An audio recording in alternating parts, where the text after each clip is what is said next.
बिस्मिल्लाहिर्रहमानिर्रहीम अस्सलाम वालेकुम। Welcome to my channel Sabir Shafiq. आज न्यू टॉपिक के साथ एक्सेल में मैं आपको कुछ फार्मूलों की ट्रिक्स बताऊंगा। तो यहाँ पर जो आज हम जो फार्मूला यूज़ करने वाले हैं वो कौन सा है, तो इसके लिए आपको जो है वीडियो को एंड तक लाजमी देखना है, क्योंकि ये जो प्रॉब्लम जो मैं आज आपके साथ डिस्कस करने वाला हूं, तो उम्मीद करता हूं कि ऐसी प्रॉब्लम आपको कहीं ना कहीं आपको फेस करनी पड़ेगी।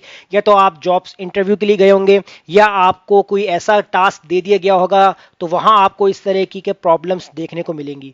तो यहां आपसे मैं क्या बात करता हूं, तो मैं आपको दिखाता हूं कि हमारे पास जो है यहाँ पर दो टेबल्स जो हमने पहले से ही बना के रखे हुए हैं। तो ये टेबल्स जो है मैंने सिर्फ यहाँ पर समझाने के लिए जो है यहाँ पर मैंने पहले बना ली है, क्योंकि अगर हम इसको बनाने बैठेंगे तो सिंपल मैंने यहाँ पर नॉर्मल एंट्री की हुई है, तो इसमें थोड़ा टाइम वेस्ट होता है। ताकि जो है कि हम जिस तरह मैं आपको जो चीज़ मेन है इसमें गाइड करने वाली, वो चीज़ आपको हम उस पर लेके चलते हैं। तो मेरे पास जो एक टेबल है, इसके अंदर आप देख सकते हैं कि हमें यहाँ पर क्या करना होता है कि अगर आपके पास कोई भी एक एंट्री आपको दे दी जाए कि एक पर्सन या एम्प्लॉयर्स का नेम या उसकी आईडी से आपको किसी भी फील्ड के बारे में अगर जानना होता है, तो हम क्या करते हैं, हम अमूमन वहां पर जो है वी लुकअप फॉर्मूले का इस्तेमाल करते हैं। अब वी लुकअप फॉर्मूला आपका हर जगह यूज नहीं होता। ये नहीं कि आपके पास डाटा हो और आपने जो है वहां पर फौरन से वी लुकअप का फॉर्मूला अप्लाई कर दिया, लेकिन वहां आपको जो है वो कंडीशंस दिखाई जाती है। आपको उस कंडीशंस को समझना होता है कि यहाँ वी लुकअप अप्लाई होगा भी या नहीं। तो हम इसको देखते हैं पहली टेबल्स के अंदर।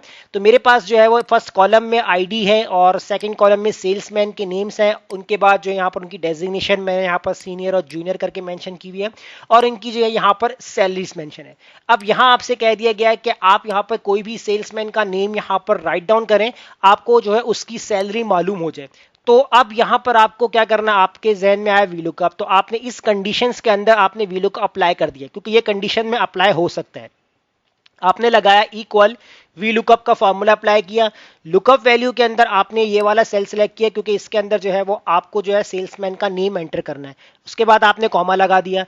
टेबल एरे, अच्छा अब टेबल एरे जो है यहां पर आपको थोड़ा सा ध्यान रखना है कि किस तरीके से आपने अपने टेबल एरे को सेलेक्ट करना है, क्योंकि वी लुकअप के ऊपर मैंने बहुत सारी क्लासेस जो है वो अपलोड करके रखी हुई है डिफरेंट एग्जाम्पल के साथ और डिफरेंट फार्मूले के कॉम्बिनेशंस के साथ। तो अगर आप वी लुकअप फार्मूले की क्लासेस को देखेंगे तो ही आपको वी लुकअप के बारे में सही से मालूमात होगी कि वी लुकअप क्या काम करता है।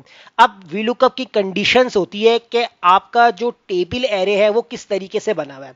अब अगर मैं टेबल एरे यहां से सेलेक्ट कर लेता हूं इस तरीके से, तो मेरा फॉर्मूला अप्लाई तो हो जाएगा, लेकिन मुझे रिजल्ट नहीं दिखाएगा, एरर दे देगा। उसकी वजह क्या है कि वी लुकअप की कंडीशन होती है कि जो आपकी लुकअप वैल्यू होती है, तो वो टेबल एरे के अंदर वो कॉलम आपका नंबर 1 पे होना चाहिए। तो क्या इस वक्त सेल्समैन हमारे जो है वो टेबल एरे के अकॉर्डिंग क्या कॉलम नंबर 1 है? बिल्कुल नहीं है, क्योंकि कॉलम नंबर 1 आपका आईडी है।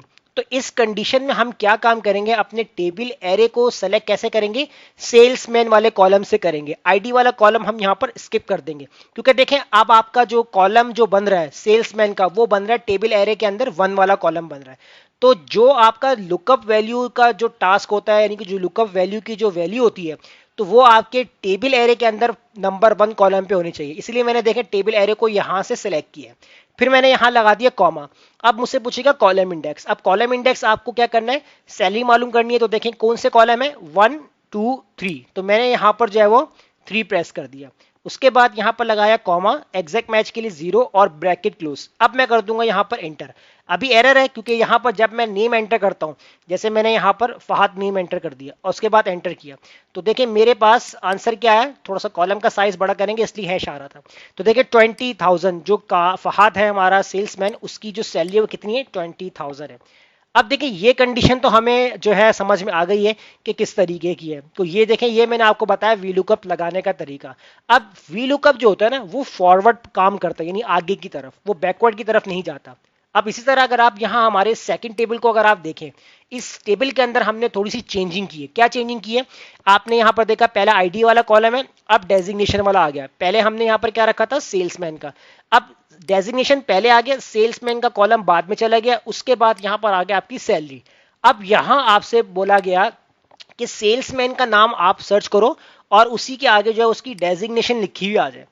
अब यहां आप कंफ्यूज हो जाएंगे। अब आपके जहन में आ रहा होगा कि यहां तो हम वीलुकअप यूज कर लेते हैं, लेकिन ऐसा नहीं है। हर जगह हर कंडीशन को देखते हुए फॉर्मूला यूज करना चाहिए, क्योंकि यही मैं अभी आपसे स्टार्टिंग में कह रहा था कि हम कंडीशन देखते ही हम हमारे जहन में एक ही फॉर्मूला आता है कि वीलुकअप से काम हो जाएगा, लेकिन कंडीशंस आपको मालूम तो हो कि बनी हुई कैसी है। अगर चले मैं बात करता हूँ वीलुकअप लगाता हूं मैं, अगर मैं लुकअप वैल्यू में इसको सेलेक्ट करता हूं और टेबल एरे मैं यहां से सेलेक्ट करता हूं कि जैसा कि मैंने कहा कि मुझे जो है जो कॉलम जो टेबल एरे का जो कॉलम होता है वो 1 होना चाहिए, क्योंकि जिससे आप सर्च कर रहे हैं। तो अभी अगर आप यहां से सेलेक्ट करेंगे टेबल एरे इस तरीके से बनाएंगे, तो क्या आपके टेबल एरे के अंदर आपका डेजिग्नेशन आ रहा है? बिल्कुल नहीं आ रहा। तो फिर आप कैसे यहां पर डेजिग्नेशन निकाल सकते हैं? अगर आप यहां से टेबल एरे को सेलेक्ट करेंगे तो इसका मतलब है कि आपका जो फॉर्मूला वो तो रॉन्ग हो गया। लेकिन वीलुकअप के ऑल्टरनेट जो काम करता है वो क्या है? वो आपको यूज करना है यहां पर एक्स लुकअप। एक्स लुकअप जो है वो इसका ऑल्टरनेट है वीलुकअप का। तो हम यहां यूज करते हैं इक्वल एक्स लुकअप का फॉर्मूला अप्लाई करते हैं। अब यहां लुकअप वैल्यू हमसे पूछ रहा है, तो मैंने सेलेक्ट कर दी ये वाला सेल, उसके बाद मैंने लगाया कॉमा। अब यहां मुझसे पूछ रहा है लुकअप एरे। लुकअप एरे के अंदर आपको क्या करना है? वो आपको एरिया सेलेक्ट करना है जिससे आपको सर्च करना है। क्योंकि मैं सेल्समैन सर्च कर रहा हूं तो ये मेरा लुकअप एरे बन जाएगा ये वे। उसके बाद लगाया मैंने कॉमा। अब मुझसे पूछा है कि रिटर्न एरे, आपको सेल्समैन के रिटर्न में क्या चाहिए? आपको उसकी डेजिग्नेशन निकालनी है, तो आपने जो है यहां पर डेजिग्नेशन वाला कॉलम सेलेक्ट कर लिया। उसके बाद आपने ब्रैकेट क्लोज कर दिया और एंटर कर दिया। अब अगर आप यहां पर, मैं सेम ही यहां पर जो है एम्प्लॉयर का नाम लिख रहा हूं, यानी सेल्समैन का नाम, तो मैंने जैसे ही फहद का नाम लिख के एंटर किया तो देखें फहद की डेजिग्नेशन क्या है? फहद एज अ जूनियर है। तो देखिए हर जगह आप एक ही फॉर्मूले को लेके नहीं चल सकते, डिपेंड करता है कि आपकी कंडीशंस क्या है। इसीलिए देखिए मैंने यहां पर जो है वो अपने टेबल को थोड़ा सा छेड़छाड़ किया था, मैंने इसको मूव किया, यानी कॉलम आगे पीछे कर दिया। अगर मेरा जो डेजिग्नेशन वाला कॉलम किसी चौथे नंबर 5वें नंबर पे होता तो वीलुकअप अप्लाई हो जाता। लेकिन जब मेरा जो डेजिग्नेशन है वो मेरे टेबल एरे से बाहर जा रहा है, तो मैं कैसे वीलुकअप यूज कर सकता हूं? तो मैं यहां पर एक्स लुकअप की मदद लेके जो है अपना काम कर सकता हूं। तो इसी तरीके से एक और अल्टरनेट फार्मूला भी होता है, तो वो मैं आपको आने वाली क्लास के अंदर बताऊंगा कि किस तरीके से जो है आप एक्स लुकअप का अल्टरनेट भी आप यूज कर सकते हैं। अगर आपको एक्स लुकअप यूज करना नहीं आ रहा, अगर आपके कोई कंडीशन जहन में नहीं आई, तो आप उस फॉर्मूले को भी इस्तेमाल कर सकते हैं। तो ये थी हमारी आज की क्लास। तो उम्मीद करता हूँ आपको आज का हमारा टॉपिक जरूर समझ में आ गया होगा। तो वीडियो अच्छी लगी लाइक कीजिए, फ्रेंड्स में शेयर कीजिए और हमारे चैनल को सब्सक्राइब करना मत भूलिएगा। मिलते हैं नेक्स्ट वीडियो में। शुक्रिया।